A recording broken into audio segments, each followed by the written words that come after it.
उजाले उनकी यादों की।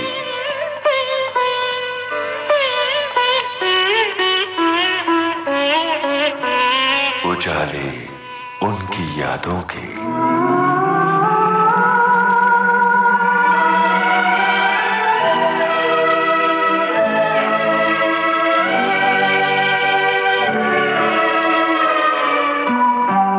श्रोताओं नमस्कार। 70 के दशक से शुरू होता है हिंदी सिनेमा का एक बड़ा ही खास दौर। बदलाव के इस दौर में फोकस में थी भारतीय युवा पीढ़ी, वो पीढ़ी जिसमें व्यवस्था के प्रति आक्रोश था, जिसमें बदलाव का जुनून था, जिसमें विद्रोह का मादा था। उस पीढ़ी का मिजाज सिनेमा में उतारा लेखकों की एक युवा जोड़ी सलीम जावेद ने। सलीम जावेद की जोड़ी के सलीम खान बांट रहे हैं अपनी यादों के उजाले। इनसे बातचीत की है यूनुस खान ने। आज सुनिए इस श्रृंखला की छठी कड़ी। सलीम जावेद भारतीय फिल्म जगत की पहली और अकेली लेखक की ये जोड़ी,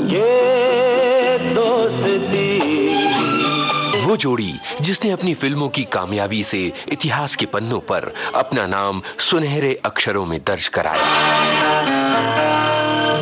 सन 1973 जंजीर। अब न तो वर्दी है न कुर्सी और ना ही मैं ड्यूटी पर हूँ।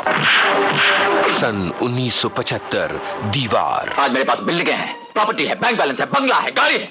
क्या है तुम्हारे पास? मेरे पास माँ है। सन 1975 शोले। कि यहाँ से 50-50 कोस दूर गांव में जब बच्चा रात को रोता है तो माँ कहती है बेटे सो जा, सो जा नहीं तो गब्बर सिंह आ जाएगा। सन 1978 डॉन। डॉन का इंतजार तो 11 मुल्कों की पुलिस कर रही है, लेकिन सोनिया, डॉन को पकड़ना मुश्किल ही नहीं, नामुमकिन है। सन 1978 त्रिशूल। अपने बाप दादा की दौलत मिली। मेरे पास अपने बाप दादा की दौलत की ना एक पाई है और ना ही मुझे चाहिए। मेरे पास अगर कुछ है तो अपनी माँ का दिया हुआ आशीर्वाद है। ऐसी फिल्मों की लंबी फहरिस्त है जो सलीम जावेद की जुबली जोड़ी का कमाल थी। सलीम जावेद की जोड़ी एक मोड़ पर आकर भले ही टूट गई हो, लेकिन उनके लेखन से जुड़े सैकड़ों सवाल हैं जो उनके चाहने वालों के जहन में कौंधते रहते हैं। उजाले उनकी यादों के इस कार्यक्रम में सलीम जावेद की जोड़ी के सलीम खान बिखेरेंगे अपनी यादों के उजाले। उजाले उनकी यादों के। सलीम साहब ने आपको बताया। डॉन तो कहानी थी, जब ये हमारे पास नरीमान ईरानी आए जी, तो हमने उनको एक आइडिया सुनाया and then we developed the complete script Don की। और डॉन की बहुत अच्छी स्क्रिप्ट थी और जितने डॉन में ट्विस्ट एंड टर्न्स है कहानी में, इतने मैंने किसी फिल्म में देखे नहीं। डॉन देखते हुए ऐसा लगता है कि ये फिल्म कई बार खत्म हो जाती है फिर शुरू हो जाती है, ताकि उसमें इतने ट्विस्ट एंड टर्न्स है। डायरी थी, फलाना था, डिमका था, ये था, डॉन मर गया, पहला झटका तो वहीं लगता था, हीरो मर गया। हीरो तो बहुत जल्दी मर जाता है। तो दूसरी रील में जी 1500 फीट में तो ऐसा पहला झटका तो ये लगता था कि हीरो मर गया जी, फिर बाद में पता लगा कि पानी गिर रहा है। किस तरह से ये सारे गिमिक्स आप तैयार करते थे? वो क्या ये जो करिश्मे कहाँ से आते थे? देखिए क्या होता है कि जो आदमी अपना काम जानता है या जो आदमी to be interesting you have to be interested. तो जो आदमी काम जानता है, ये जैसे दर्जी कैसे करता है उसको पता है, वो सीधा काट। मगर फिर भी जब कोई मार्क्समैन मिस करता है तो कोई माइल से थोड़ी करता है, इंचेस से करता है। अरे भंग का रंग जमा हो चकाचक, फिर लो पान चबाए। आहा, अरे ऐसा झटका लगे जिया पे पुनर्जन्म हो जाए। ओ खई के पान बनारस वाला, ओ खई के पान बनारस वाला, खुल जाए बंद अकल का ताला। ओ खई के पान बनारस वाला, खुल जाए बंद अकल का ताला। फिर तो ऐसा करे धमाल, सीधी कर दे छोरा गंगा किनारे वाला, ओ छोरा गंगा किनारे वाला। जब ईमान धर्म नहीं चली ना अफसोस हुआ था, और कॉन्फिडेंस पर क्या असर पड़ा? ईमान धर्म नहीं चली तो एक आदमी का रात को फोन आया, कोई 2-2:30 बजे हुए थे, और बहुत बड़ा फैन था, और कहने कि तुम लोगों का दिमाग खराब हो गया है, तुम कुछ क्या लेक्चरबाजी करने गए थे, प्रीचिंग करने गए थे, अच्छी खासी फिल्में लिखते थे एंटरटेनमेंट की। तो ऐसा लगा उस टाइप के वहाँ के दूसरे एंड पे ये आदमी जो है इसको बहुत मायूसी हुई है फिल्म देख के। हमारा कोई बहुत बड़ा फैन था। मैंने कहा कि भाई साहब बिल्कुल सही कह रहे हैं आप। क्रिटिसाइज करना शुरू किया पिक्चर को कि ये क्यों हो सकता है उसमें, ये क्यों हो सकता है, कि तुम लोगों का दिमाग खराब है, पागल हो गए तुम लोग, समझे, मेरा तुमने भेजा खराब किया, मेरे 2.5 घंटे खराब किए। गाली वाली भी देना शुरू की उसने। मैंने कहा ये बिल्कुल सही कह रहे हैं, सही कह रहे हैं। तो उसने कई बातों में कहा कि तुम राइटर तो जैसे भी हो आदमी शरीफ मालूम होते हो।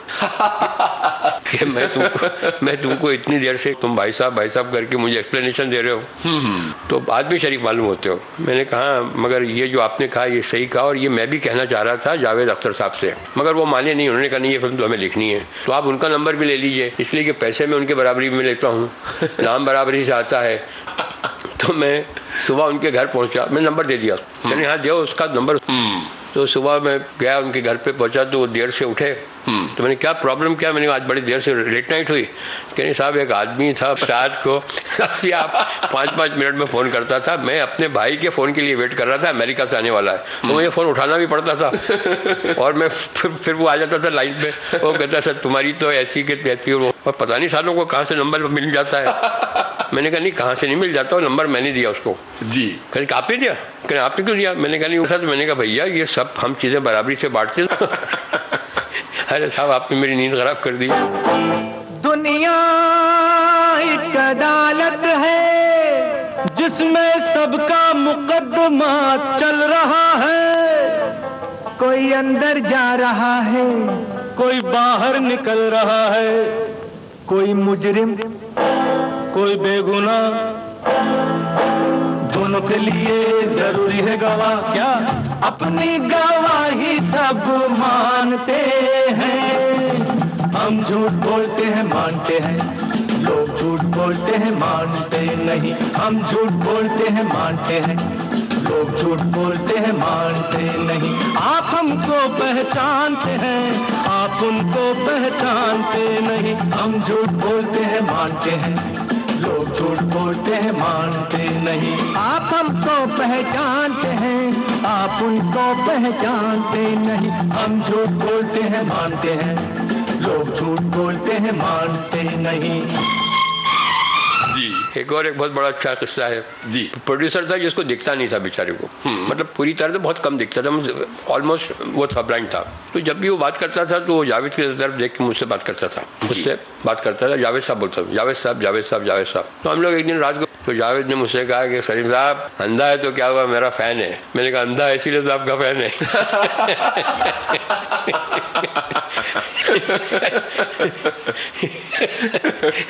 सही है। तो ये ऐसे किस्से भी होते थे पर्सनली आपस के। सलीम साहब डॉन के डायलॉग्स में भी वही बात थी कि डॉन को पकड़ना मुश्किल ही नहीं, 11 मुल्कों की पुलिस। ये डॉन की जो एक जॉनर था, जो ना एक मिजाज जो था डॉन का, वो एक क्राइम फिल्म का मिजाज था जी। तो उसमें उसी किस्म के डायलॉग्स यूज हो रहे थे। डॉन का इंतजार तो 11 मुल्कों की पुलिस कर रही है, लेकिन सोनिया एक बात समझ लो, डॉन को पकड़ना मुश्किल ही नहीं नामुमकिन है। इसलिए कि आप कोई कॉस्ट्यूम फिल्म के डायलॉग्स तो यूज हो नहीं सकते। बिल्कुल जिल्ले लाही सखलिया।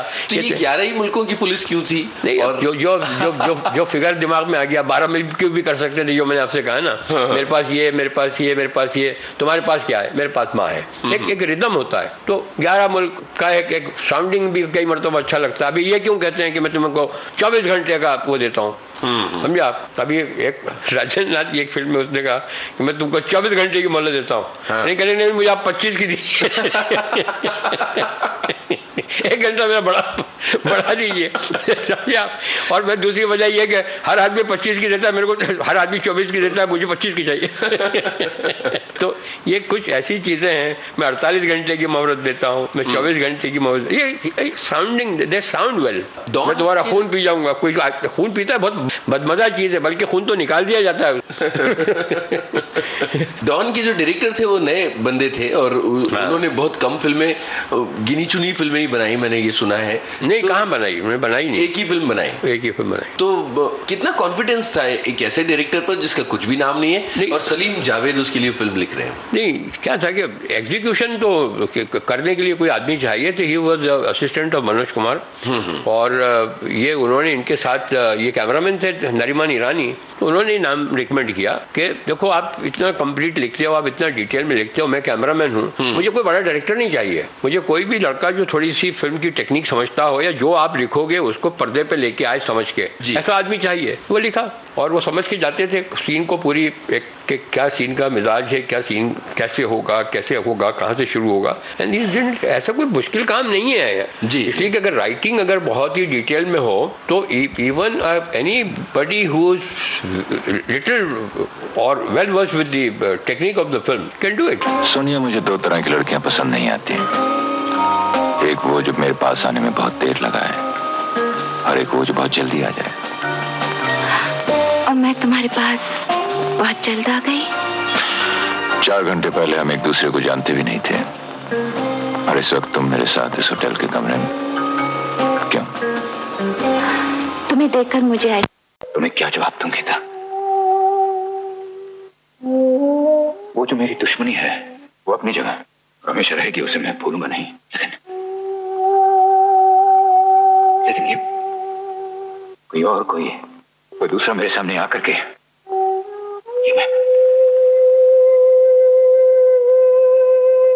मैं नहीं जानता था। जब ये सीन मुखर्जी साहब ने देखा तो पास ही बैठे हुए थे, कह रहे मेरे समझ में आ गया सीन, ये फिल्म चल जाएगी। क्या बात है, वाह। दैट सीन हैज लिफ्टेड दी कहानी कि ये मेरे और मेरे बाप के बीच में है, तुम मेरे बाप को गाली नहीं दे सकते। और ये आप देखिए नॉर्मल लाइफ में भी ये होता है कि अगर मैं अपनी माँ को क्रिटिसाइज करूँ या अपने बाप को क्रिटिसाइज करूँ, और अगर कोई इसमें ज्वाइन करने लग जाए कि हाँ यार तुम ठीक कह रहे हो, तुम्हारा बाप बहुत घटिया आदमी, तो ऐसा लगता है साले की थप्पड़ मार।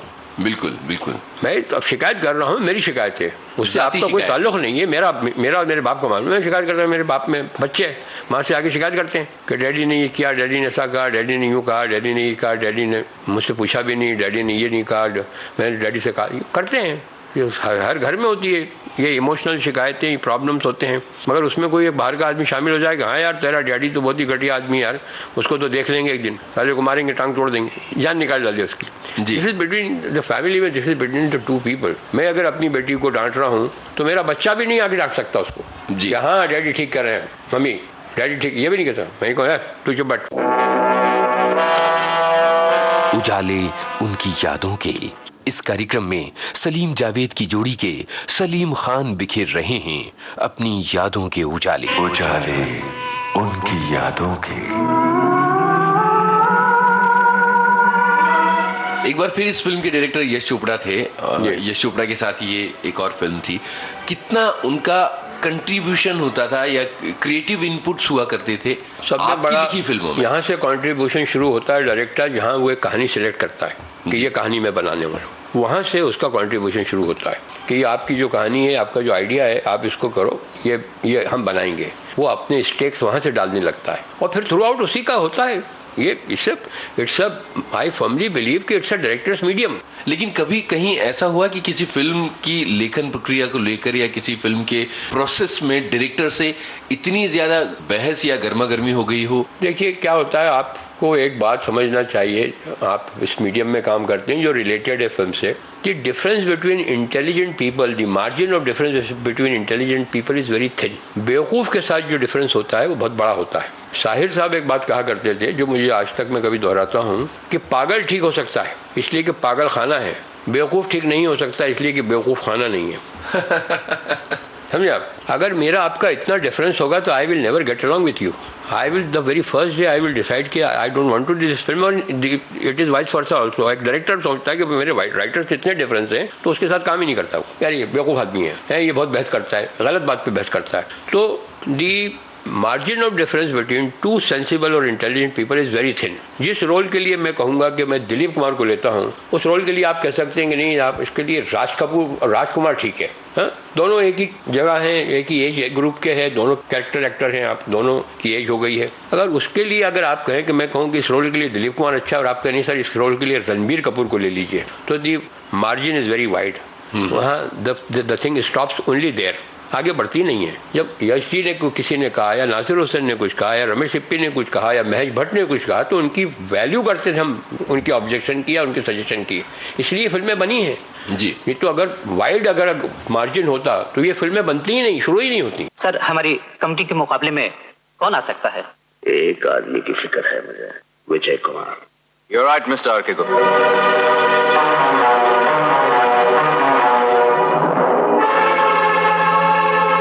ये कॉन्ट्रैक्ट मैं हासिल कर सकता हूं और ये कॉन्ट्रैक्ट मुझे को मिलेगा। ये सुनकर खुशी हुई कि तुम्हें अपने ऊपर इतना भरोसा है, लेकिन साथ साथ अफसोस भी हुआ कि ये भरोसा कितना गलत है, क्योंकि मैंने अपनी कंपनी से भंडारी जैसे चोर नौकरों को निकाल दिया है जो मेरे साथ बेईमानी कर सकते थे।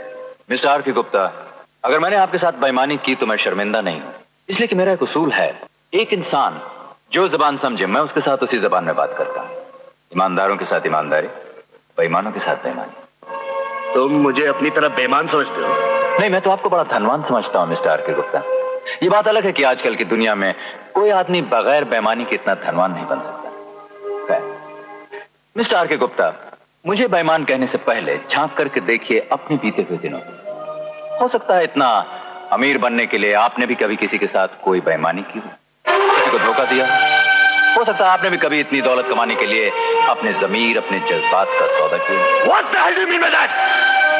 तुम ये कहना चाहते हो मैंने ये दौलत, ये पोजीशन, ये इज्जत अपना जमीर, अपने जज्बात बेचकर हासिल किया? अभी तुमने देखा ही क्या? यहाँ जमीन और जज्बात इतने महंगे नहीं बिकते, वरना आज दुनिया का हर भिखारी मेरी तरह करोड़पति बन जाता। मैंने दौलत, ये पोजीशन हासिल की है अपनी मेहनत से, अपनी ताकत से, अपनी अकल से, इसलिए कि मुझ में हिम्मत थी, हर कीमत पर आगे बढ़ने की हिम्मत। और अगर तुम इस हिम्मत को जमीन और जज्बात का सौदा करना कहते हो तो मुझे तुम्हारी अकल फेल रहा है माता। लगता मैंने आपके किसी दुख तिरक पे हाथ रख दिया। तुम कहना क्या चाहते हो?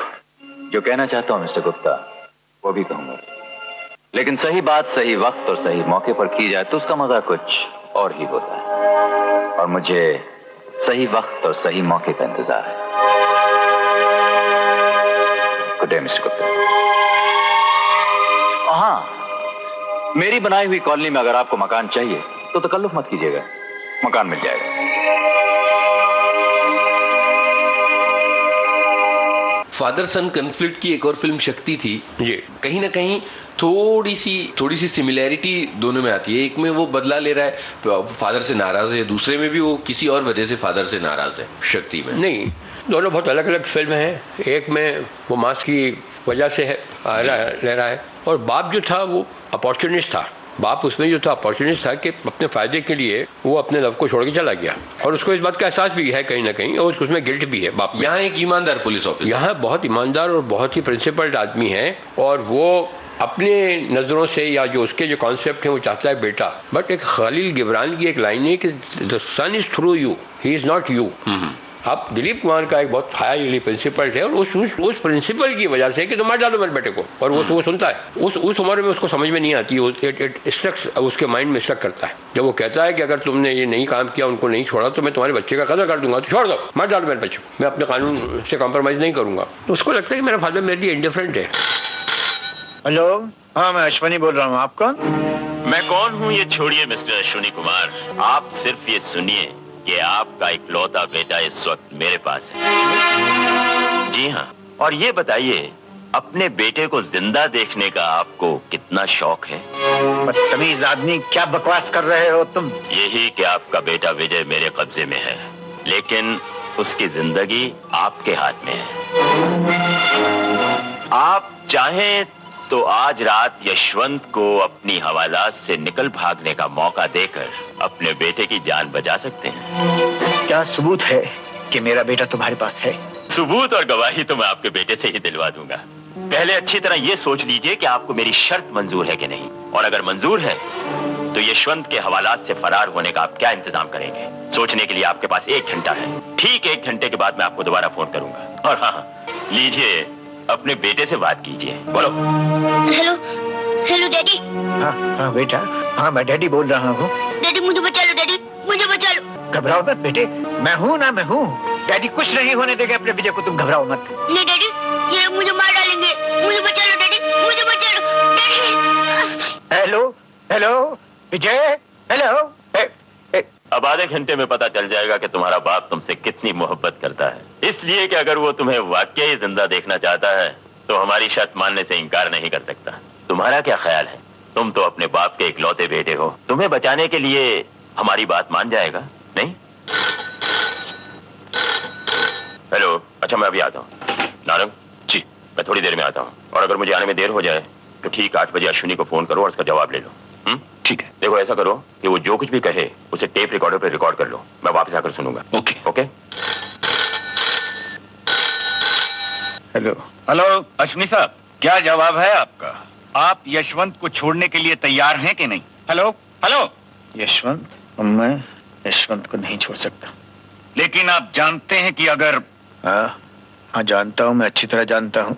मैं जानता हूँ मेरे बेटे की जिंदगी इस वक्त तुम लोगों के हाथ में है। कर दो उसका खून, मार डालो उसे, मार डालो उसे, लेकिन मैं अपने फर्ज से बेईमानी नहीं करूंगा, समझे? तुम लोगों से जो बन पड़े कर लो, सुनते हो? जो बन पड़े कर लो, लेकिन मैं यशवंत को नहीं छोड़ूंगा, नहीं छोड़ूंगा उसे।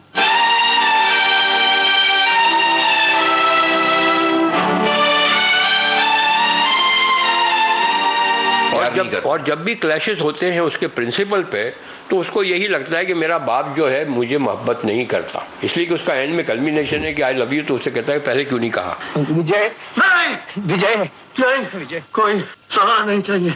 अकेला जी सकता हूँ तो अकेला मर भी सकता हूँ। ऐसा न कहो।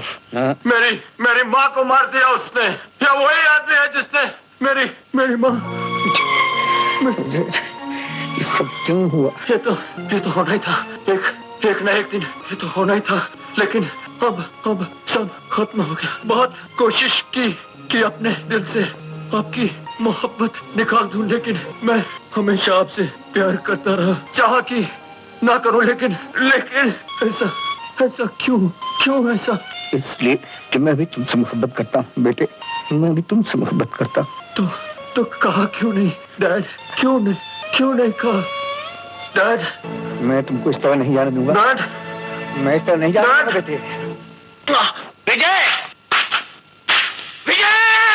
That whole the process of it making he is unaware कि मेरे से बाप मोहब्बत करता है। मांगी थी एक दुआ जो कबूल हो गई, मांगी थी एक दुआ जो कबूल हो गई, उम्मीद की कली खिल के फूल हो गई, मांगी थी एक दुआ जो कबूल हो गई।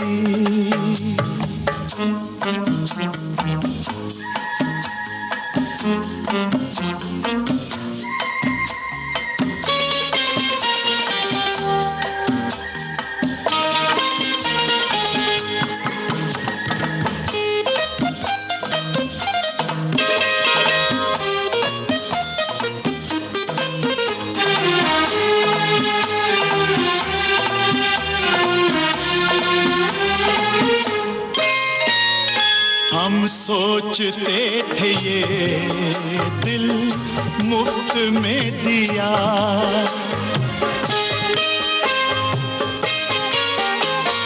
हम सोचते थे ये दिल मुफ्त में दिया, कितना हंसी मगर तोहफा हमें मिला, कीमत हमारे प्यार की वसूल हो गई, मांगी थी एक दुआ जो कबूल हो गई, मांगी थी एक दुआ जो कबूल हो गई। क्या ये फिल्म किसी सच्ची घटना पर आधारित थी? नहीं, सच्ची घटना पे नहीं। एक फिल्म बनी थी साउथ इंडिया में, उसका ट्रांसलेशन था साउथ इंडियन लैंग्वेज में, उसका जो मतलब था वो था गोल्ड मेडल। शिवाजी गणेशन ने काम किया था, उसके हमने राइट्स लिए थे। और वो बाप जो था वो प्रिंसिपल पुलिस ऑफिसर था और बेटा जो था उसमें बदमाश था। जी जी। हमने बदमाश को नहीं रखा है, हमने उसमें से बदमाशी का एंगल निकाल दिया। यहाँ जो था वो ये लड़का जो है ये he wants to live his own life and since he is not so disciplined, he is not एक वर्च्यू को एक उसने बनाया नहीं है कि वो अपना मकसद के नहीं था मैं ये नहीं करूँगा, मैं ये नहीं करूँगा, जैसे आजकल के लड़के होते हैं। उस बात पे उनका कहीं ना कहीं प्रॉब्लम है, समझिए आप। उनकी जो थिंकिंग का कहीं ना कहीं क्लैश है, उनके जो कैरेक्टर्स का उनका कहीं ना कहीं क्लैश है। पुलिस को अपना बयान देने से इनकार क्यों किया तुमने? क्या मेरे बयान देने के बाद आप या आपकी पुलिस मुझे बेकसूर समझेगी? तुम अच्छी तरह जानते हो विजय, तुम्हें बेकसूर समझना या मुजरिम ठहराना ये पुलिस का काम नहीं है। इसका फैसला अदालत में होगा। तो फिर मैं बयान भी अदालत में ही दूंगा। विजय, अगर तुम बेकसूर हो तो पुलिस की मदद करना तुम्हारा फर्ज है। मैं तो हमेशा ही बेकसूर था डैडी, लेकिन मेरी मदद करना तो आपने कभी अपना फर्ज नहीं समझा। ये मत भूलो कि मैं यहाँ एक बाप की हैसियत से नहीं, पुलिस ऑफिसर की हैसियत से बात कर रहा हूँ। कौन सी नई बात है? आपने मुझसे हमेशा एक पुलिस ऑफिसर की हैसियत से ही बात की है। देखो विजय, तुमको अगर मुझसे कोई गिला है या कोई शिकायत है, वो गलत है या सही है अपनी जगह है, लेकिन यहाँ इस जगह तुम्हें भूल जाना चाहिए कि तुम मेरे बेटे हो। आप ठीक कह रहे हैं, मुझे भूल जाना चाहिए। सर, एक साहब मिस्टर विजय कुमार की जमानत के लिए आए हैं। अच्छी तरह देख लीजिए इंस्पेक्टर साहब, ये है जमानत के कागजात और कोर्ट से मिस्टर विजय कुमार की रिहाई के ऑर्डर्स। सर, ये मिस्टर नारंग है। KD नारंग। अच्छी तरह पहचानता हूँ मैं आपको, मिस्टर KD नारंग। मैजिस्ट्रेट के ऑर्डर्स भी देख लीजिए। इसके बाद कानूनन आप मिस्टर विजय कुमार को 1 मिनट के भी यहाँ नहीं रोक सकते। कानूनन मैं क्या कर सकता हूँ और क्या नहीं कर सकता, ये जानने के लिए मुझे मिस्टर KD नारंग या उनके वकील की जरूरत कभी नहीं पड़ेगी। Sudhakar. Yes sir. Get mister Vijay here. Yes sir. बैठिए। मिस्टर विजय, आप बाहर आ सकते हैं। Hello Vijay. Thank you Narang साहब। विजय, तुम जानते हो मैं तुम्हारे लिए कुछ भी कर सकता हूँ। और अब मैं भी आपके लिए कुछ भी कर सकता हूँ नारंग साहब। कम, लेट्स गो। विजय, इसे नसीहत नहीं मशवरा समझना। अपनी जिद में आके इन लोगों के साथ किसी ऐसे रास्ते पर न निकल जाना जहाँ से अगर चाहो भी तो वापस ना आ सको। मैं इस बार वापस आने के लिए नहीं जा रहा हूँ। बाप बहुत मोहब्बत करता है उससे, और बेटा ये नहीं कहता कि मेरा बाप जो है वो रिश्वत देता है, घटिया है, फलाना ढिमका है। बाप भी समझता है वो है कहता है, वो भी वही इस बात को समझता है कि ये जो आदमी है ये बहुत प्रिंसिपल आदमी है। सारा क्लैश उस बात पे। क्या ये फिल्म दिलीप और माँ जो है वो बीच में बफर जोन है। जी जी। वो बाप को भी समझाती है, बेटे को भी समझाती है। रिपोर्ट लिखाई गई है उसके खिलाफ। परसों रात उसने 4 लड़कों को बुरी तरह मारा पीटा। उन्हीं में से एक लड़के ने पुलिस थाने जाके रिपोर्ट लिखा दी। विजय ऐसा लड़का नहीं है जो किसी से बेकार झगड़ा करे। एक तो ऐसा हुआ ही नहीं होगा, अगर हुआ भी तो जरूर उन लड़कों ने कुछ। विजय घर पर ही है, मैं बुला देती हूँ, आप खुद ही पूछ लीजिए। शीतल, ये रिपोर्ट पुलिस स्टेशन में लिखाई गई है। विजय वहीं आएगा और जो कुछ मुझे पूछना होगा मैं वहीं पूछूंगा। ये कोई घरेलू बात नहीं है, हर बात का एक उसूल होता है, कायदा होता है। जाने दो मामा, तुमको जबरदस्ती किसी की तरफ से सफाई देने की कोई जरूरत नहीं। उन्होंने अगर मुझे पुलिस स्टेशन बुलाया तो इसलिए नहीं कि उन्हें मेरी फिक्र है, सिर्फ इसलिए कि कल अगर कोई सुने तो यही कहे कि वाह साहब वाह, डीसीपी साहब ने अपनी नौकरी के सामने न कभी किसी को कुछ समझा था और न समझेंगे। पुलिस ऑफिसर हो तो ऐसा। जाने दो मामा, जो बात है वो तुम भी जानते हो, मैं भी जानता हूँ। विजय, वो तुम्हारे दुश्मन नहीं है। बड़ी मेहरबानी है, एक बाप अपने बेटे का दुश्मन नहीं है। बेटे के लिए इससे बड़ी बात और क्या हो सकती है? फिर तुम परेशान क्यों थी वहाँ? मुझे पुलिस स्टेशन बुलाया, मैं चला जाऊंगा, जो पूछेंगे बता दूंगा, लेकिन पूछने वाला कौन है मुझे कोई फर्क नहीं पड़ता। क्या ये फिल्म दिलीप साहब और अमिताभ दोनों को बाकायदा ध्यान में रखकर लिखी गई थी कि ये यही दोनों लोग हैं इन किरदारों को निभाने वाले? नहीं, ये फिल्म का जो कहानी है ये हम चाहते थे कि दिलीप कुमार या किसी भी न्यू कमर के साथ बने, इसलिए कि एक मरतबा प्रपोजल बन गया, दिलीप कुमार है, रमेश सिप्पी है, सलीम जावेद है, तो बेचने का तो कोई प्रॉब्लम था नहीं। मगर जब पूरी स्क्रिप्ट बन गई तो ये ख्याल आया कि इसमें अमिताभ बच्चन ऑल्सो एग्रीड कि वो मुंशी रियाज की किसी दूसरी फिल्म में काम कर रहे थे, तो वहां से निकल के यहाँ आना चाहते थे। और मुशीर रियाज को भी लगा कि बिजनेस प्रपोजल तो बहुत बड़ा हो जाता है, दिलीप कुमार, अमिताभ बच्चन, सलीम जावेद, रमेश सिप्पी, तो ये सिर्फ एक कमर्शियल जो था उसके लिए ये हुआ कि इसके कमर्शियल एडवांटेजेस बहुत थे। मैं सिर्फ आपसे इतना पूछना चाहती हूँ, अगर कल उसे जेल जाना ही है तो आप ही क्या तो क्यों? आखिर अगर आप मेरे दुख को दुगना क्यों करना चाहते हैं? नहीं शीतल, मैं अपना हर दुख बर्दाश्त कर सकता हूँ, लेकिन मेरे कारण तुम्हें कोई दुख पहुँचे ये कभी सोच भी नहीं सकता। मैं जानता हूँ मैंने जिंदगी में तुम्हें कभी कोई सुख नहीं दिया, लेकिन मेरे पास जो भी है वो तुम्हारे लिए है। और सिवाय इस गुरूर के मेरे पास है भी क्या कि जिंदगी में कभी बेईमानी नहीं की, कभी अपने फर्ज से मुंह नहीं मोड़ा, कभी अपने जमीर की आवाज को दबाया नहीं। लेकिन अगर इस गुरूर के टूटने से तुम्हारा दुख कम हो सकता है शीतल, तो ठीक है, मैं वही करूंगा जो तुम चाहोगी। मैं ये नहीं चाहती कि मेरी खातिर आप अपनी नजरों से गिर जाएं। मैं तो सिर्फ इतना चाहती हूँ किसी भी तरह से हमारा बेटा हमारे पास वापस चला है। क्या मैं ऐसा नहीं चाहता शीतल, लेकिन अगर उसे हमारे चाहने की परवाह होती तो ऐसे रास्ते पर न चला जाता जो हर पल हर कदम उसे अपने माँ बाप से दूर लिए जा रहा है। नहीं, मैं उसे ऐसे रास्ते पर चलने नहीं दूंगी। अगर आप मेरे लिए अपने उसूल बदलने को तैयार हो सकते हैं तो क्या वो मेरे लिए अपने रास्ते नहीं बदल सकता? मैं उसकी माँ हूँ, मैं उससे कहूंगी, वो खुद आपके पास आकर अपनी गलती का इकरार करेगा, वो खुद अपने आप को कानून के हवाले करेगा, उसे उसकी की सजा मिल जाएगी, लेकिन फिर हम उसे माफ कर देंगे। हमारा बेटा फिर से हमारे पास वापस आ जाएगा। हाँ। तुम किस जुर्म की बात कर रहे हो माँ? मैंने कोई जुर्म नहीं किया, इसलिए कि मैं अब इस बात को जान गया हूं कि जुर्म उसे कहते हैं जो साबित हो। मुजरिम वो होता है जो पकड़ा जाए। मैं मुजरिम उस दिन था जिस दिन खून का झूठा इल्जाम लगाकर मुझे हवालात की सलाखों के पीछे बंद कर दिया गया था। मुजरिम मैं उस दिन, लेकिन अब तो मैं एक बहुत बड़ा, बहुत इज्जतदार आदमी हो गया हूं माँ। मैं बेरोजगार बेइज्जत नहीं रहा। और क्या चाहती हो तुम? विजय, तुम नहीं जानते तुम क्या कह रहे हो। आज जिसे तुम इज्जत कह रहे हो ना, एक दिन वही तुम्हारे गले का फंदा बन जाएगा। और वो दिन उस दिन तक नहीं आएगा जब तक मेरा जुर्म साबित नहीं होगा। जाओ उनसे कहो कि सबसे पहले मेरे खिलाफ गवाह ढूंढे। उन्हें तो अपनी कुर्सी, अपनी नौकरी, अपनी वर्दी पे बड़ा नाज है ना। क्या हुआ, इतनी जल्दी हिम्मत हार गए कि मेरी गिरफ्तारी का इंतजाम करने के लिए तुम्हें भेजा? विजय, बेहुदा बदतमीज, खबरदार जो उनके बारे में ऐसे घटिया लफ्ज अपनी जुबान से निकाले तो।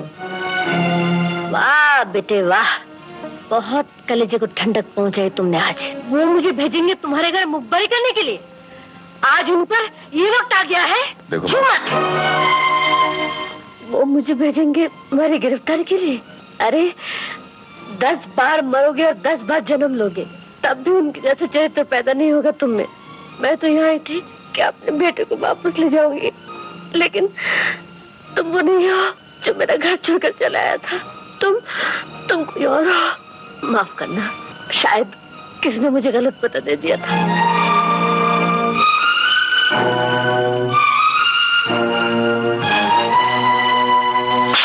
कितनी मुश्किल हो सकती थी दिलीप कुमार और अमिताभ बच्चन का? कोई मुश्किल नहीं होती थी। जब स्क्रिप्ट अगर क्लियर हो तो कोई मुश्किल नहीं होती। हमने दिलीप साहब के साथ 2 फिल्में की, एक शक्ति की और एक क्रांति की, and we never had any problem. इसलिए कि देखिए, क्लैरिटी जो होती है ना, वो अगर हो, ये वाइट है, इस पे आपका मेरा क्या हो सकता है डिस्कशन? ये पेपर आपके सामने पड़ा, ये वाइट है, आप ये कह सकते हो कि नहीं ऑफ वाइट है, तो हम कहीं ना कहीं इस बात पर डिस्कशन कर सकते हैं।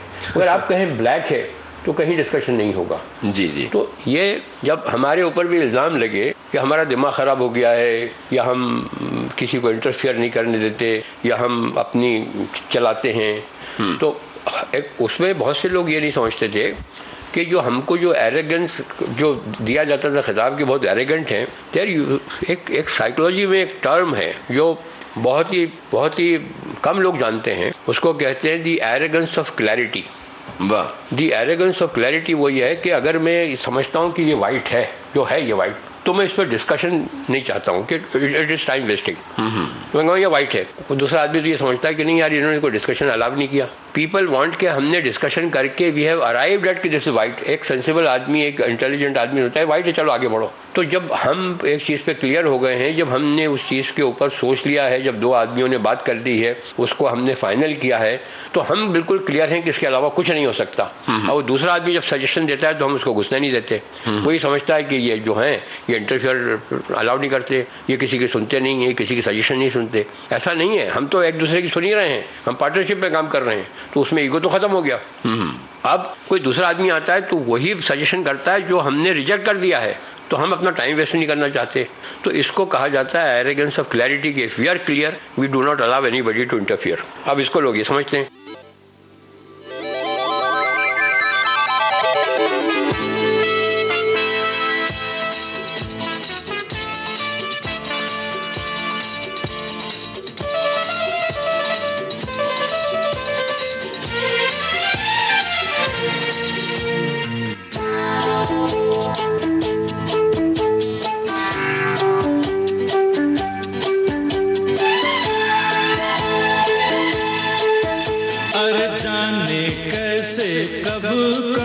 इकरार हो गया, हम सोचते ही रह गए और प्यार हो गया। हो जाने कैसे कब कहाँ इकरार हो गया, हम सोचते ही रह गए और प्यार हो गया।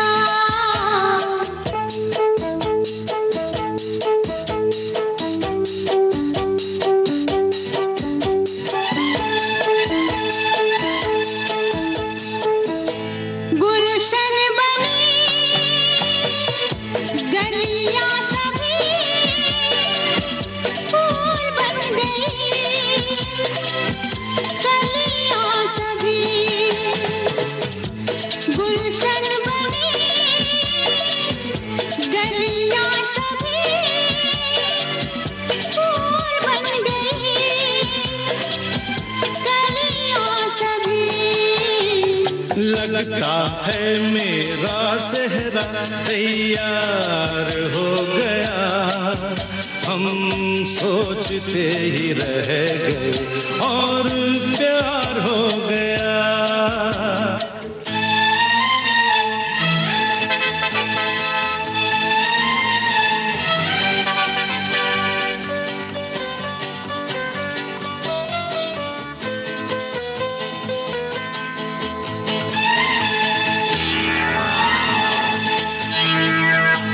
तुमने हमें बेबस किया, दिल ने हमें धोखा दिया। तुमने हमें बेबस किया, दिल ने हमें धोखा दिया। जीना कितना दुश्वार हो गया, हम सोचते ही रह गए और प्यार हो गया।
उजाले उनकी यादों के इस कार्यक्रम में अपनी यादों के उजाले बांट रहे हैं फिल्म लेखकों की जानी मानी जोड़ी सलीम जावेद के सलीम खान।